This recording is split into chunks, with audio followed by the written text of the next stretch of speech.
국민에 개방된 청와대를 프랑스 베르사유 궁전처럼 활용하겠다는 문화체육관광부 계획이 논란을 낳고 있는 가운데 최응천 문화재청장은 청와대 권역 문화재 보호 등 본연의 역할에 충실하겠다는 입장을 밝혔습니다. 청와대 복합문화예술공간화를 제기한 문체부가 청와대 관리 운영을 관장할 경우 불교계와 문화재계가 요구하는 청와대 일대 사적 지정 방안은 뒤로 밀릴 것으로 관측됩니다. 박준상 기자의 보도입니다. 윤석열 정부 출범과 함께 일반에 전면 개방돼 순식간에 140만 방문객을 돌파하는 등 국민들로부터 뜨거운 호응을 얻고 있는 청와대. 적은 인력으로 고군분투하며 2달가량 임시 운영을 맡아온 문화재청 대신 사실상 향후 관리 운영의 주체는 문화체육관광부가 될 것으로 관측됩니다. 지난주 문체부가 대통령 업무보고에서 청와대를 프랑스 베르사유 궁전처럼 복합 문화예술 공간으로 활용하겠다는 계획이 찬반 논란을 일으킨 가운데 관련한 문화재청의 입장이 나왔습니다.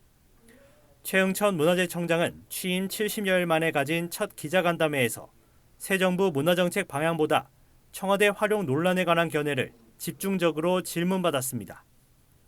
그러니까 문화재청은 본연의 업무를 충실할 것이고요.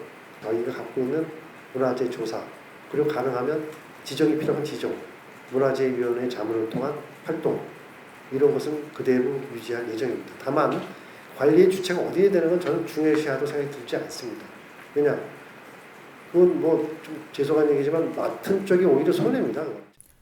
문화재청은 현재 조달청에 청와대 권역 기초조사를 위한 용역업체 선정을 의뢰한 상태로 조사를 완료하는 대로 분과별 역할을 담당할 예정입니다. 문제는 기초조사에 착수하지도 않은 상황에서 대통령실 관리비서관실과 문화체육관광부가 복합문화예술공간으로의 운영계획을 공식화했다는 점입니다. 운영계획이 이미 확정된 상태에서 기초조사 결과가 어떤 의미를 지닐 수 있을지 의문입니다. 그동안 불교계와 문화재계가 한 목소리로 요구해왔던 청와대의 사적 지정도 난항을 겪을 전망입니다.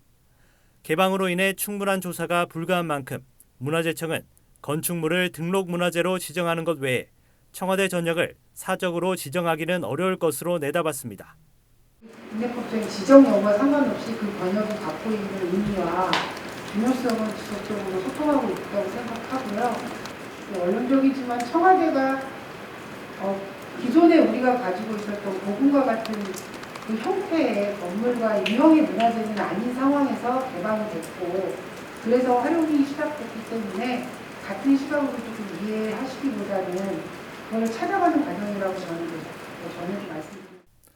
체계적인 문화재 보존 관리 방안이 부재한 가운데 개방 하루 만에 경내 석조 열애자상, 이른바 미남불 앞에 불전함이 박살나는 등 몸살을 겪었던 청와대. 사적 지정이 난항을 겪을 것으로 보이는 가운데 법흥사터를 비롯해 청와대 뒷산 북악산 일대에 수많은 불교 유적 발굴 복원의 우선순위도 뒤로 밀릴 것으로 전망됩니다. BBS 뉴스 박준상입니다.